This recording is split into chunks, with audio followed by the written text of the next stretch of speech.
Hello, may I speak with Mr. Isaac? Oh, Isaac's currently away. I'm Carolyn, his wife. Can I take a message instead? Oh, no worries. You can come instead. We are calling from St. John Elementary School. Your son Ethan was involved in an incident today. Apparently, he punched a little girl. The little girl's being treated at the school's clinic right now, but we need a parent or guardian to come in for a meeting to discuss his behavior. I don't have a. I'll be there right away. Hey there, I'm Carolyn, and I want to tell you about the crazy evening that shattered the illusion of our perfect marriage. You see, my husband has always been dead set against lies and secrets, and boy, does he have a jealous streak that could rival a raging bull. After a fun night out with my friends, they dropped me in front of our house. We exchanged warm goodbyes, promising to catch up again soon. The laughter and contentment from the evening still lingered within me as I approached our front door, unaware of the storm that awaited me inside. As I turned the doorknob, my heart skipped a beat when I saw my husband, his face fuming with anger, waiting for me with his arms crossed. What took you so long? Who were you with? He demanded an answer from me, not even allowing me to catch my breath or at least change my clothes. Just the girls, as I mentioned before. We actually had a great time together, catching up and sharing stories. Can you believe that Marianne has a new man again? Good for her, though. Her ex did not deserve her at all. His jealousy and suspicions consumed him in that moment. Without warning, he reached for the nearest object, a glass vase filled with delicate flowers, and he hurled it towards me. Fortunately, I got to dodge the flying projectile, feeling the rush of air as it sailed past, narrowly missing me.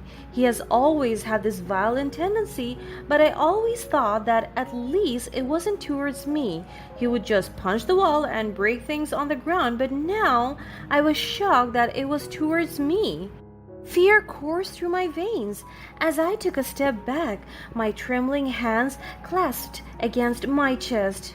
Why are you lying to me? Tell me the truth. You girls were with other men, weren't you? I was shaking, but I mastered enough strength to defend myself from his accusations. What? But I'm not lying, I promise. It was a night with my friends. We were simply enjoying each other's company. You can call them up and they will tell you the same thing.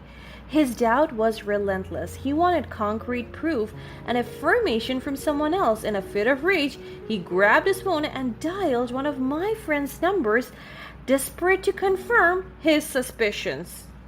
My heart raced as the phone rang. At first, there was no response from the other end, and my husband's grip on another vase tightened. I silently prayed that my friend would pick up to prevent another outburst of my husband's anger. To my relief, the call connected. My friend's voice came through the speaker. My husband wasted no time and fired away his questions. Oh yeah, totally. We went to the Pearl Bar, that exclusive spot where it's strictly a girls' night out. Men aren't even allowed to enter. The bartenders are all women too. Those words seemed to lift the anger from my husband's face. His grip on the vase loosened and he slowly set it down. The realization sank that I had been telling the truth all along. He approached me and caressed my hair. He let out a heavy sigh. I'm so sorry, Carolyn. I just really hate secrets and lies. You know that I want complete honesty in our relationship. I love you too much to let anything break our marriage. I just stood there, still shaken by what just happened. It seemed that silence was the only response I could master. As much as I want to understand him, I just knew that the trust had been shattered and the cracks in our marriage were now visible. Sensing the tension, my husband's face reddened and a hint of embarrassment flickered in his eyes. He knew he had crossed a line, letting his jealousy push him to the edge. Without a word, he turned away and made his way to the door. Watching him leave, I couldn't help but wonder where he was headed. I hope he uses it to reflect and process the depth of his insecurity that damaged our relationship. The silence was broken by the unexpected sound of a ringing phone. I rushed to answer the call, hoping for a familiar voice or a friendly conversation to comfort me, or at least distract me from the traumatizing incident with my husband. Little did I know the words that greeted me on the other end of the line would forever alter the course of our lives. Hello, may I speak with Mr. Isaac? Isaac's currently away. I'm Carolyn, his wife. Can I take a message instead? Oh, no worries. You can come instead. We're calling from St. John Elementary School. Your son Ethan has been involved in an incident today. Apparently, he punched a little girl. The little girl's being treated at the school's clinic right now, but we need a parent or guardian to come in for a meeting to discuss his behavior. Son? The word echoed in my mind. Confusion and disbelief washed over me, mingling with a deep-seated curiosity that tugged at my heart. My thoughts raced as I grappled with the decision before me. Should I correct the principal's assumption, reveal that there must be some misunderstanding or a mistaken identity? I don't think my husband has a child that he kept from me. I think he made it pretty clear earlier that he hates lies and secrets. I don't have a... I'll be there right away. Arriving at the school, the principal greeted me and led me to a small conference room where the meeting would take place. Sitting across from the principal, I listened intently as he described the incident. The details of my supposed son's actions were unfathomable. Your son, Ethan, will face the necessary consequences for his actions. We hope that you can work with him at home to address his behavior and prevent any further incidents from occurring. As the meeting came to a close, I thanked the principal for their time. I made my way to the designated spot where I would meet Ethan. Hi, Ethan. I'm Carolyn. Hi, Miss Carolyn. It's nice to meet you. Where's Daddy? They said he was coming. The child was so polite, it's hard to believe that it was a child who punched a little girl. I'll bring you to him later, but first, can I ask who your mother is? He hesitated at first, unsure whether to share such a personal information. Slowly, he reached from the pocket, delicately opening it to reveal two tiny pictures nestled inside. It was a bittersweet sight. One photo was of a woman I had never met, and the other, to my surprise and disbelief, was a picture of my husband Isaac. This is Mommy, and this is my daddy. My heart sank as I realized the truth that had been hidden from me for far too long. Ethan was indeed the son of my husband, the product of a relationship that had remained secret until this moment. I cannot believe this is the same man who is so scared of being lied to or having a secret kept from him. I felt a surge of heartbreak and anger bubbling up within me, but I quickly pushed those feelings aside, reminding myself that Ethan was not to blame for his father's actions. I also knew that building a bond with Ethan was essential to ensure that he felt supported and loved during this difficult time. Hey, how about we take a little break from school and go grab some ice cream? As I suggested it, Ethan's face lit up with excitement. Yay! Ice cream! We ventured out to a nearby ice cream parlor where we sat at a cozy table and indulged in our favorite flavors. As we savored each bite, I asked Ethan about his hobbies, his favorite subjects in school, and his dreams for the future. We laughed, we shared stories, and a beautiful connection began to blossom. But still, I couldn't ignore the pressing question that lingered between us. Ethan, can you tell me why you punched the little girl at school today? I want to be like Daddy. What do you mean by that, dear? He always does that to Mommy. A lump formed in my throat as I absorbed his words, and tears welled up in my eyes. Guilt washed over me, realizing the pain and fear Ethan must have witnessed in his young life.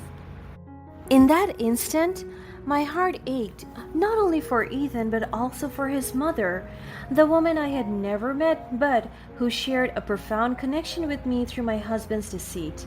I'm so sorry about that, Ethan. No child should ever have to go through something like that.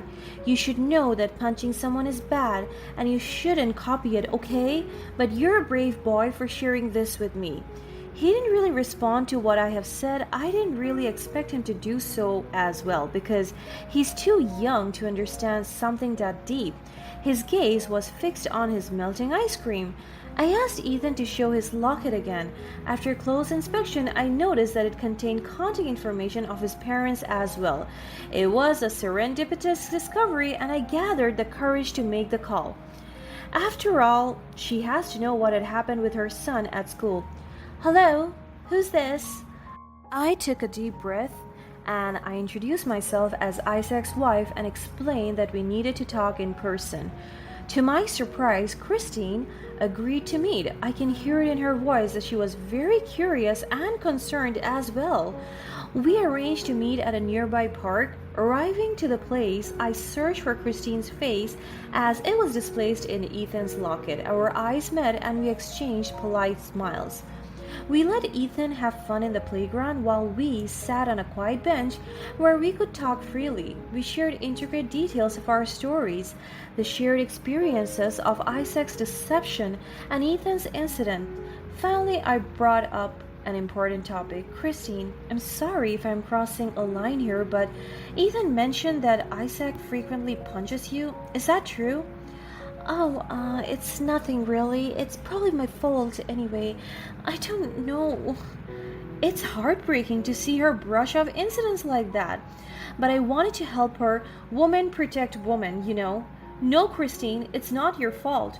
No one deserves to be treated that way. Just this morning, Isaac threw a vase at me just because of a simple misunderstanding.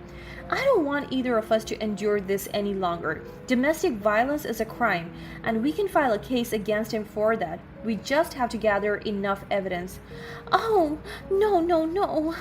Things will just get too complicated. Plus, it will just anger Isaac even more. My body's barely recovering from the last time.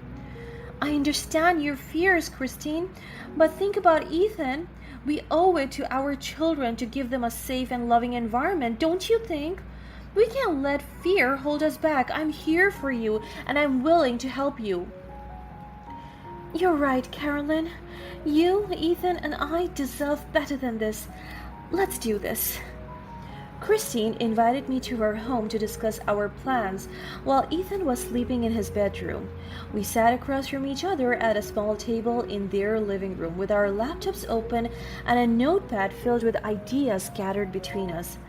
According to my lawyer, we need to document every instance of Isaac's abuses. We need to be meticulous about this if we want to build a strong case against Isaac. Right. So we have to create timeline of incidents, noting dates, descriptions, and witnesses. It will be helpful if we also have documents of any physical injuries or scars we suffered. Oh yeah. Whenever Isaac would lay his hands on me, I would take photos of the bruises on my phone as a way to validate my pain. It breaks my heart to think about it, but those photos are a testament to the truth. I also have medical records since I have to see a doctor to get my wounds and bruises treated. I'm sorry you had to go through that, Christine. We should also gather relevant texts, emails, or social media messages that shows his aggressive behavior. We can also reach out to any friends or family members who may have witnessed or heard about the abuse. Right. Like when Isaac called up my friend just to test if I was telling the truth. I can also attach screenshots of when I had to chat with my friends whenever Isaac's aggression scares me too much that I have to be away from the house or sleep in theirs for the meantime. With a growing pile of evidence, we knew we were on the right path. The legal proceedings were underway. In the courtroom, Isaac's weak defenses crumbled under the weight of the truth. His attempts to downplay the incidents and cast doubt on the validity of our evidences fell flat in the face of the overwhelming proof we presented. Our legal team fought passionately, ensuring that our stories were given the justice we deserved. In the end, justice prevailed. The judge granted Christine full custody of Ethan, recognizing that his well being and safety were of utmost importance. Isaac was sentenced to jail and was held accountable for his actions and the pain he had inflicted upon us, the people he was meant to love and protect. Christine found solace in the knowledge that her child would grow up in a safe environment, free from the fear and violence that have endured for far too long. While I found solace in the knowledge that I get to divorce him and have a second chance in life where I no longer have to feel scared in my own home, we both began the process of healing and rebuilding our lives. With Isaac confined within the cold walls of a jail cell, the three of us gathered in the very same parlor where Ethan and I shared our first bonding moment. Indeed, the sweetness of justice is best enjoyed with a scoop of ice cream in hand.